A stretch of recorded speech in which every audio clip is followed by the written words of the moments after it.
Today I'm wearing my Morgan Bible t-shirt, and that's because we're going to take a look at a weapon that is straight from its pages. You see, if you were to flip through the illuminated manuscript that is the Morgan Bible, you would see many accurate depictions of medieval arms and armor. But you might come across some weird ones, like this one. And that's what we're going to take a look at today. A modern reproduction of a weapon that we're not really sure actually existed. And that is the Marshal Historical Maciejowski Falchion.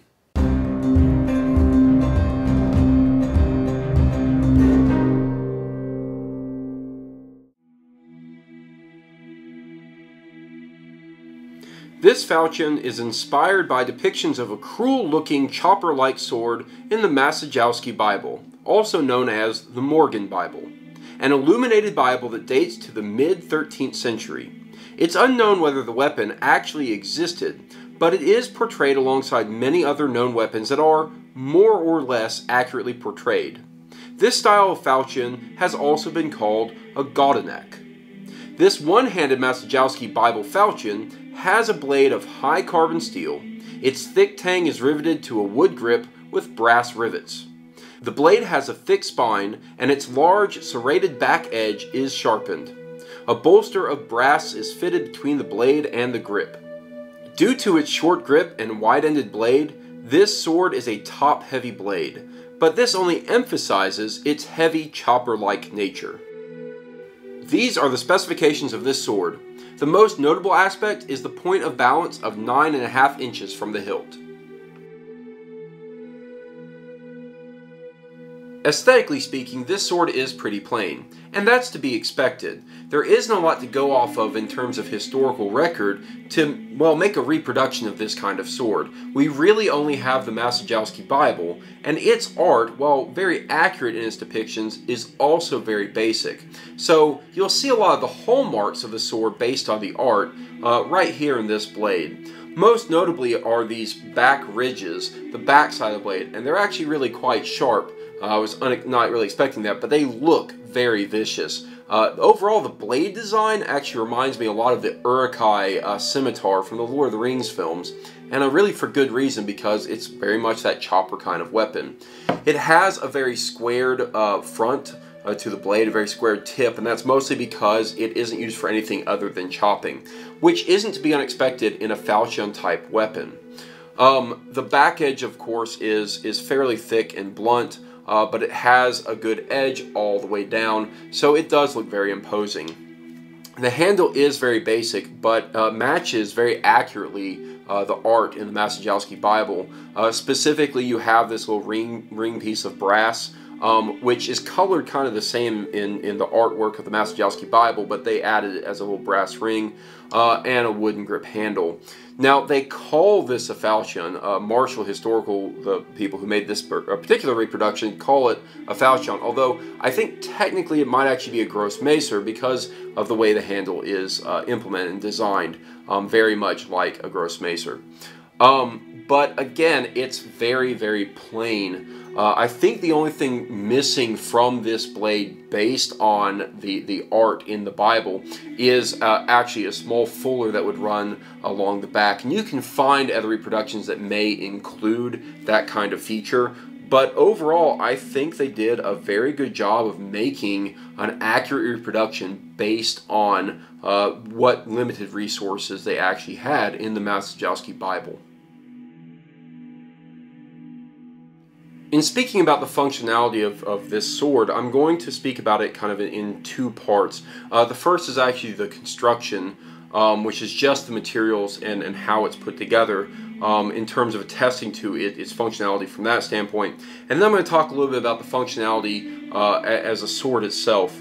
So to begin with, the materials are exactly what you'd expect. It's a high carbon steel, and it's got a good riveted wooden grip. And because this is all one solid piece of steel all the way down, of course it's full tang, it's one piece. So it's extremely sturdy, it's well tempered, it's exactly what you would need. I will make note that the sharpness of the blade was something I didn't quite expect to be like it is, mostly because this one was marketed as being slightly sharp, but it's actually extremely sharp, both on the back and the front edge. And so that was something of note, and this sword actually scares me a bit because it's so heavy and because it's got these kind of spiky ends. It's actually really hard to hold. You can see I'm holding it on the one kind of dull part of the entire blade. But it is, from a material and construction standpoint, it's solid. It's good construction. This is as functional as I would expect it to be with the materials. Now, from the functionality standpoint as a sword itself, of course, like I said, we're calling it a falchion. It's more of a gross macer, but the usage of it is going to be pretty similar to the way a falchion might be used. Hence kind of the serrated back edge where you might have some hits with the false edge of the blade, but most of the focus is on the long edge here, and that's notably because it's going to be mostly used as a chopper and get a lot of that momentum, a lot of that power, much like an axe. Now, what I find interesting, and probably the most interesting part of the sword from my point of view, is actually right here at the handle, where this crook is. And that's because this crook is noticeable. It's very clearly depicted in the Maciejowski Bible, and you kind of have to wonder why it was there from the art standpoint until you actually have this blade in your hand, until you actually feel it in your hand, and you begin to wonder, okay, here's an artifact in this art that we're not quite sure if it ever actually existed. But the art is depicting something that is absolutely necessary for this sword, and so there's a lot of reason to believe that it is actually, or was once, an actual weapon that was used. But the reason I bring that up is because this crook is vital to this sword being functional, and here's why. With this sword, and with all the weight being in this part of the blade, when you were to swing the blade, there's a lot of heavy forward momentum that actually pulls the sword away from your hand, and without that crook, it'd be very easy for your hand to slip off. Even if it had a basic scent stopper pommel, it would be very possible. But the benefit of this is that it's going to stay, and I'm pulling on it, but as you can see, my hand it's hooked onto, so I'm not really going to lose this because of this crook. And likewise, because this is a chopping weapon and not a thrusting weapon, you'll notice that there's no cross guard, and nothing really to stop your hand from slipping up the blade. And again, that's because you're not thrusting, so there's really no reason for your hand to have that kind of forward momentum. And so it is meant to rest comfortably. Your hand is meant to rest comfortably right there in the crook of the blade. So as you're swinging it, you can feel comfortable that you're not going to lose control of it, that you have full control. Now that's very, very important for this sword because it is just so heavy. Or at least it feels so heavy. At 3 pounds, it really isn't all that heavy for a sword, but you feel every bit of that weight because it's so far out. But realistically, I see no reason why this wouldn't be a real, true, medieval, functional weapon that would have existed. And as I mentioned in kind of the opening to this video, there has been the terminology of Godinac that is used. They call this kind of sword a Godinac, and it's more broad in its description. There are different variations of that, so you can research that online to go read up a little bit about that. But you hear this kind of sword referred to in a lot of different ways, and so that's one that you can go look up in terms of researching how it would be used and the functionality of it. So in closing, I really don't have all that much to say about this sword. It's exactly what I would have wanted in a reproduction of a piece of art, realistically. I mean, we're not really talking about something that we can go to a museum and see, and so my interest in owning one of these swords is owning a reproduction of something that may or may not have existed and is something of a medieval fantasy weapon of sorts. But I find it really fascinating. It's such a strange looking sword compared to everything else that we know has existed out there. It's just bizarre. It doesn't really look like it belongs from the medieval European region. But we have evidence that maybe there is something like this. And I think that's really fantastic. And I really enjoy owning a sword that is just so strange. And really, you have no idea how it really was intended to be used.